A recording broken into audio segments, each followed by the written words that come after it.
करती हूं उस अगले नाम की, उस अगले खालिस्तानी आतंकी की जिसको आज ढेर ढेर किया गया है। सुक्खा दुनेका क्या है ये शख्स, कौन है ये शख्स? ये देखिए, आप देख रहे हैं ना, ये सुक्खा दुनेके है जो गैंगस्टर है। कहां रहता था? कनाडा में रहता था। वहां पर क्या करता था ये आतंकी? वहां से अपने गैंग को तैयार कर रहा था जो भारत में काम कर रहा था। क्या मकसद था? यहां पर वसूली, उगाही, मर्डर। सुक्खा दुनेके जिसका पूरा नाम है सुखदिल सिंह गिल, भारत में बम्बीहा गैंग से ये जुड़ा हुआ था। यहां पर अपने गुर्गों के जरिए हत्या करवाता था, वसूली करवाता था। ए कैटेगरी गैंगस्टर घोषित किया गया था इसे। एनआईए की वांटेड लिस्ट में इसका नाम भी था सुक्खा नाम, जो चौथे नंबर पर इसका नाम था। 2017 में अपना जाली पासपोर्ट इसने बनाया और इसके बाद कनाडा भाग गया। खालिस्तानी आतंकी अर्शदीप सिंह डल्ला का राइट हैंड माना जाता है, उसके लिए काम करता है। आतंकी हरदीप निज्जर से भी इसका कनेक्शन था। निज्जर भी अभी ढेर हुआ है 2 दिन पहले। निज्जर के केटीएफ मॉड्यूल में ये काम करता था, जो केटीएफ फौज उसने बनाई थी उसके लिए ये काम करता था। और इसीलिए मैं बता रही हूं कि आखिर ये मकसद क्या था। और अब एक एक करके ये वो लोग हैं जिनको ढेर किया जा रहा है, जो भारत के खिलाफ साजिश रच रहे थे। और आइए अब आपको बताते हैं सुक्खा दुनेके के मर्डर की इनसाइड स्टोरी। आखिर किसने जिम्मेदारी ली, कब मौत के घाट उतार दिया गया, ये तमाम जानकारियां जो है वो अब चलिए आपको बता देते हैं। आपको बताते हैं सुक्खा मर्डर की ये इनसाइड स्टोरी क्या है। कनाडा में विनिपिग में सुक्खा पर एक के बाद एक फायरिंग की गई। सुक्खा पर करीब ये बताया जाता है कि 15 राउंड फायरिंग की गई। गैंगस्टर सुक्खा की मौके पर ही मौत हो गई। लॉरेंस बिश्नोई गैंग ने इसकी जिम्मेदारी ली है कि उसने मौत के घाट उतारा है।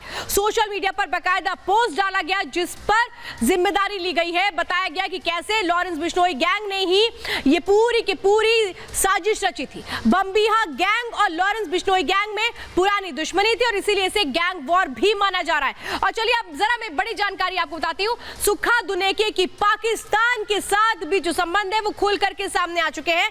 यानी पाकिस्तान के साथ कैसे वो संबंध उजागर हुए, ये चलिए अब मैं आपको बताती हूँ। पाकिस्तान कैसे मदद करता है इन आतंकियों की, ये खुल करके सामने आ चुका है। आईएसआई के आकाओं के संपर्क में था सुक्खा। वहीं से तमाम चीजें कही जाती थी कि कैसे साजिश रचो, कैसे भारत के खिलाफ जाकर के तुम लोग पूरी प्लानिंग करो। पंजाब में टारगेट किलिंग में जुटा हुआ था। ये कौन करा रहा था? पाकिस्तान करवा रहा था। कनाडा में बैठकर कई हत्याएं करवाई गई थी उस गैंग के जरिए जो यहां भारत में था। और उस गैंग के जरिए ना सिर्फ हत्याएं होती थी बल्कि उगाही का काम भी होता था। आईएसआई फंडिंग कर रहा था कि जाओ आतंकियों को बनाओ, अपराध को अंजाम दो, भारत के खिलाफ जाओ। ये पूरा काम कौन कर रहा था?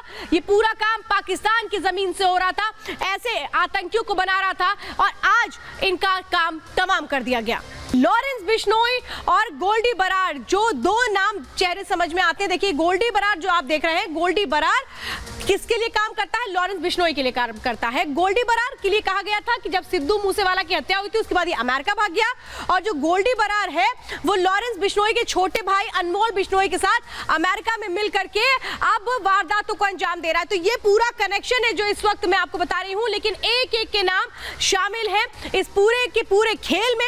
एनआईए की जो लिस्ट सामने आई है उसमें गोल्डी बरार का भी नाम शामिल है। याद होगा आपको, गोल्डी बरार को भी उस लिस्ट में रखा गया है जो आतंकी और गैंगस्टर्स की लिस्ट सामने आई है। लेकिन आतंक के चेहरे अब अमेरिका कैसे इसके लिए चिंतित हो रहा है? गैंगस्टर से आतंकी बन गया था गोल्डी बरार। गोल्डी बरार क्या कर रहा था? कनाडा में रहकर भारत विरोधी गतिविधियों में वो शामिल था। यहां पर आए दिन साजिशों को रचा जाता था। पंजाब में टेरर क्रिमिनल नेटवर्क को वो चला रहा था। एक के बाद एक जो हत्याएं हो रही थी उसमें उसका हाथ था।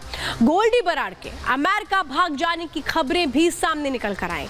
अमेरिका से लॉरेंस गैंग को वो ऑपरेट करता है, लेकिन अकेले नहीं है बल्कि लॉरेंस का जो छोटा भाई है अनमोल, वो उसका साथ दे रहा है अमेरिका में बैठ करके। और इसीलिए ये चिंता बड़ी है। जब कनाडा की बात आती है, ट्रूडो की बात आती है, खालिस्तान की बात आती है, तो अमेरिका भी कहता है कि ये चिंता की बात है। और इसीलिए मैं बता रही हूं आपको कि आज जो बड़ा फैसला लिया गया है भारत सरकार की ओर से, वो क्यों लिया गया है? आखिर इन्हीं लोगों पर शिकंजा कसने की कोशिश। अब ये वो जो लिस्ट तैयार की गई है एनआईए की ओर से, वो क्या है?